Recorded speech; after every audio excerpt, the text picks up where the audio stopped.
Hello friends, ಇವತ್ತು ನಮ್ಮ kitchen ಚಾನಲಲ್ಲಿ ತುಂಬ ರುಚಿಯಾಗಿ ಶಾವಿಗೆ ಪಾಯಸನ ಯಾವ ರೀತಿ ಮಾಡ್ಬೋದು ಅಂತ ಈ ವಿಡಿಯೋದಲ್ಲಿ ಹೇಳ್ತಿದ್ದೇನೆ ಫ್ರೆಂಡ್ಸ್. ಇಲ್ಲಿ ನಾನು 1 ಲೀಟ್ರ್ ಆರೋಗ್ಯ ಹಾಲು ತೊಗೊಂಡಿದ್ದೆ. ನೀವು ಯಾವುದೇ ಹಾಲನ್ನು ಬೇಕಂದ್ರೂ ತೊಗೋಬೋದು ಫ್ರೆಂಡ್ಸ್. ಅದಕ್ಕೆ ನಾನು ಈ ಥರದ ಶಾವಿಗೆನ ತೊಗೊಂಡಿದ್ದೇನೆ. ನೀವು ವಿಡಿಯೋದಲ್ಲಿ ನೋಡ್ತಿರ್ಬೋದು. 1 ಲೀಟ್ರ್ ಹಾಲಿಗೆ ಇದರ ಅರ್ಧದಷ್ಟು ಶಾವಿಗೆನ ಹಾಕ್ಕೊಂಡ್ರೆ ಸಾಕು. ಆದರೆ ಈ ರೀತಿ ಶಾವಿಗೆನ ಪಾಯಸ ಮಾಡಬೇಕಂದ್ರೆ ನೀವು ಈ ರೀತಿ ಸ್ವಲ್ಪ ಹೆವಿಯಾಗಿ ರಿಚ್ನೆಸ್ ಆಗಿ ಡ್ರೈ ಫ್ರೂಟ್ಸನ್ನು ಹಾಕ್ಕೋಬೇಕು ಫ್ರೆಂಡ್ಸ್. ಇಲ್ಲಿ ದ್ರಾಕ್ಷಿ, ಗೋಡಂಬಿ, ಪಿಸ್ತಾ, ಬಾದಾಮಿ ಎಲ್ಲವನ್ನು ಇಟ್ಕೊಂಡಿದ್ದೇನೆ. ಈಗ ಇದಕ್ಕೆ 2 ಚಮಚದಷ್ಟು ತುಪ್ಪ ಹಾಕ್ಕೊಂಡಿದ್ದೆ. ನೀವು ತುಪ್ಪ ಇಷ್ಟಪಡೋರಿದ್ದರೆ ಒಂದು ಸ್ವಲ್ಪ ಜಾಸ್ತಿನೂ ಹಾಕ್ಕೋಬೋದು. ಇದರಲ್ಲಿ ಗೋಡಂಬಿ ಮತ್ತು ಬಾದಾಮಿ, ಪಿಸ್ತಾ ಇದನ್ನೆಲ್ಲ ಒಂದು ಸಲ ಮೊದಲು ತುಪ್ಪದಲ್ಲಿ ಹುರಿಬೇಕು ಫ್ರೆಂಡ್ಸ್. ಯಾರಾದರೂ ನಮ್ಮ ಕಿಚನ್ ಚಾನಲನ್ನು ಹೊಸದಾಗಿ ನೋಡಿದರೆ ಈ ಚಾನಲನ್ನು ಸಬ್ಸ್ಕ್ರೈಬ್ ಮಾಡ್ಕೊಳ್ಳಿ. ಬೆಲ್ ಐಕಾನ್ ಆಲ್ ಸೆಟ್ ಮಾಡಿದರೆ ನಾನು ಮಾಡೋ ವಿಡಿಯೋ ನಿಮಗೆ ನೋಟಿಫಿಕೇಷನಲ್ಲಿ ಬಂದುಬಿಡುತ್ತೆ ಫ್ರೆಂಡ್ಸ್.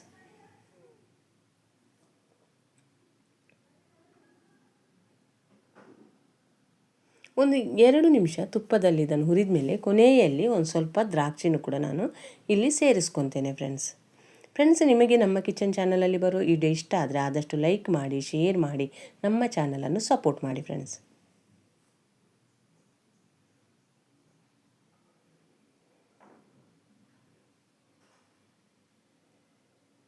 ಈಗ ದ್ರಾಕ್ಷಿನೂ ಕೂಡ ಇದರಲ್ಲಿ ಈ ತುಪ್ಪದಲ್ಲಿ ಹಾಕ್ಕೊತಿದ್ದೇನೆ.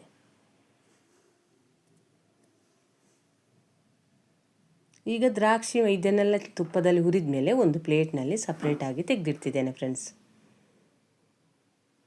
ಈಗೆಲ್ಲ ಹಬ್ಬದ ಸೀಸನ್ ಬರುವುದರಿಂದ ಅದಕ್ಕೆ ನಾನು ಈ ಶಾವಿಗೆ ಪಾಯಸನ ಮಾಡ್ತಿದ್ದೇನೆ ಫ್ರೆಂಡ್ಸ್.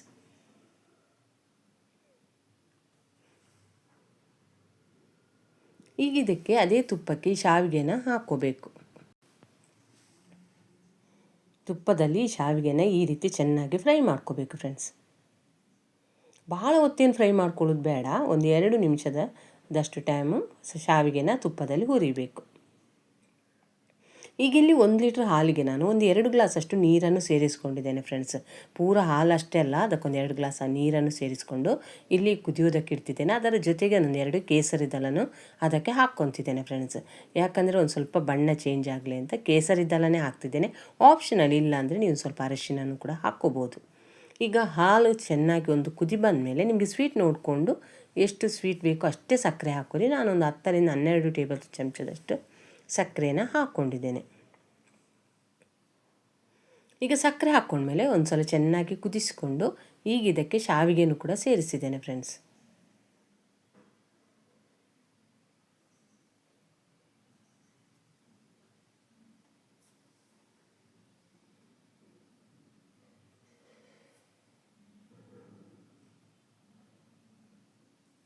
ಈಗ ಶಾವಿಗೆ ಸೇರಿಸ್ಕೊಂಡ್ಮೇಲೆ ಚೆನ್ನಾಗಿ ಒಂದು ಕುದಿ ಬರಬೇಕು ಫ್ರೆಂಡ್ಸ್.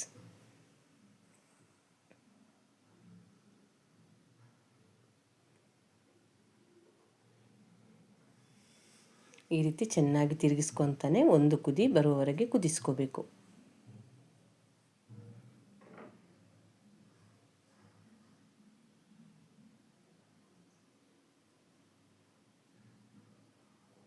ಈ ಶಾವಿಗೆನ ಭಾಳ ಹೊತ್ತೇನು ಕುದಿಸ್ಬೇಕಂತ ಇಲ್ಲ ಫ್ರೆಂಡ್ಸ್. ಯಾಕಂದರೆ ಹಾಲಿಗೆ ಹಾಕಿದ ಕೂಡಲೇ ಈ ಶಾವಿಗೆ ಬೆಂದುಬಿಡುತ್ತೆ ಫ್ರೆಂಡ್ಸ್. ಈಗ ಇದಕ್ಕೆ ನಾನು ತುಪ್ಪದಲ್ಲಿ ಹುರಿದಿರುವಂಥ ಡ್ರೈ ಫ್ರೂಟ್ಸನ್ನು ಕೂಡ ಇದಕ್ಕೆ ಸೇರಿಸ್ಕೊತಿದ್ದೇನೆ.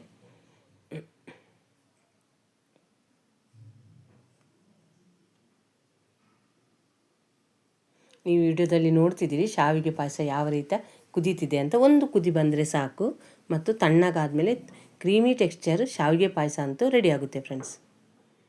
ಈಗ ಒಂದು ಕುದಿ ಬಂದಿದೆ ಫ್ರೆಂಡ್ಸ್, ಇಷ್ಟ ಆದರೆ ಸಾಕು. ಈ ವಿಡಿಯೋನ ನೀವು ನೋಡಿದ್ದಕ್ಕೆ ನಿಮಗೆ ತುಂಬ ಧನ್ಯವಾದಗಳು ಫ್ರೆಂಡ್ಸ್.